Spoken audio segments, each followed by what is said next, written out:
Indiana Pacers. This was an interesting one, 38.5.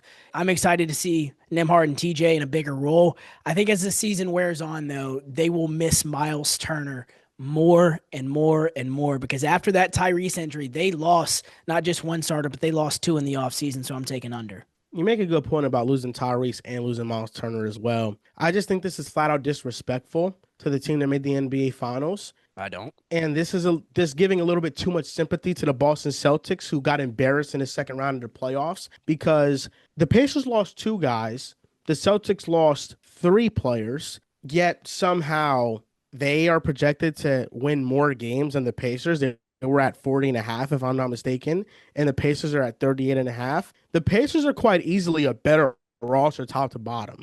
There's no convincing me otherwise that they're not. The Pacers have a team and have depth that's way better than the Celtics. I think this year is going to be a big test for Andrew Nembhard. In the playoffs, he raises his game, and we're still waiting to see that come to fruition in the regular season. But I think this might be an even bigger test for Benedict Mathurin. Top 10 pick, a scoring machine. You're going to have to take on that scoring load for this team. And Andrew Nembhard is going to probably have to become more of a natural playmaker and play the role of Tyrese. But you still have Pascal Siakam. You still have Aaron Nesmith. I like them getting Jay Huff from the Memphis Grizzlies. I think that's a good solid, serviceable center for 20 minutes a night. I think that's fine. You can put him out there for 20 minutes a night. And then they have another top 10 pick in Jarris Walker, who they are still seeing what he's going to bring to the team. So I think this Pacers team is going to be a winning team. I think they're making the playoffs, and they're going to hit the over on that number. I think that projection is disrespectful. Wow. You do have a point about their number compared to Boston's number. You were right. Boston's number is 42 and a half. So according to the sports Oh, book, wow. Boston That's is, insane. yeah, four more games. I agree with you there. My counter is who is their starting center? And I swear to God, if you say Jay Huff, I'm opening my patio door and I'm jumping off the balcony because what I watched is a guy who is, yes, a knockdown 3-point shooter and can have flashes of offensive presence.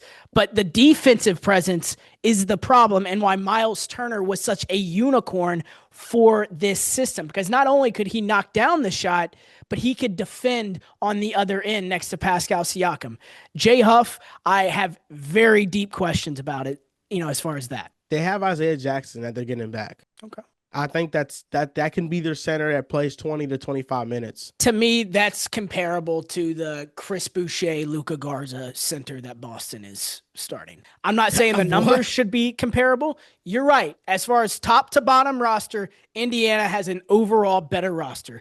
Boston has a star power, but in this NBA, I think that the numbers should be flip-flop. You and I agree with that. What star power? They just have Pascal Siakam is probably just as good, if not better than Jaylen Brown. Jaylen Brown's making $300 million. There's a reason for that. He's won an NBA title. That happened. He is a finals MVP. He outperformed Jason Tatum in that finals. He was a finals MVP averaging 22. I'm not going to discount. We're not going to discount. Pascal Siakam, you can argue. I'm not going to say he was. Actually, I'm not going to argue it. But he won a championship being the second best player on the team. Okay. He did that already. Okay, but I think player for player, Jaylen Brown is a better player than Pascal Siakam, and that's not a hot take. I don't think it's a hot take, but I think you can argue for Pascal Siakam being better. Okay. I don't think we have an argument here. I think we both agree that the Pacers, the number should be above the Celtics. But my point of why it's still as low as it is because they have missed two starters, and I don't know who their starting center is.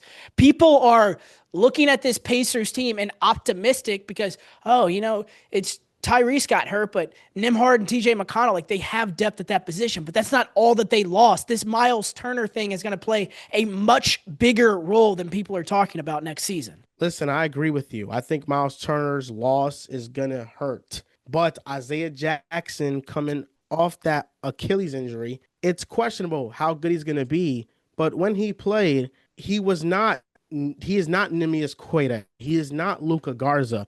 Isaiah Jackson can rebound and he could defend at a high level. Those are two things they're going to get out of Isaiah Jackson. So I think they're going to be fine, and they have more depth in Boston.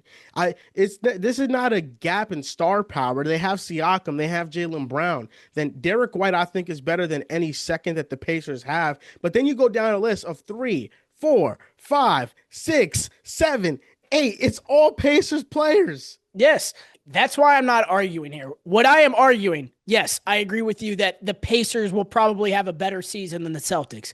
What I'm arguing is I am taking the under on that number, 38 and a half, because of not only Tyrese, but Miles Turner. I understand the Isaiah Jackson love. Okay. I understand the Isaiah Jackson love. I hope it works out, but I'm taking the under on that number.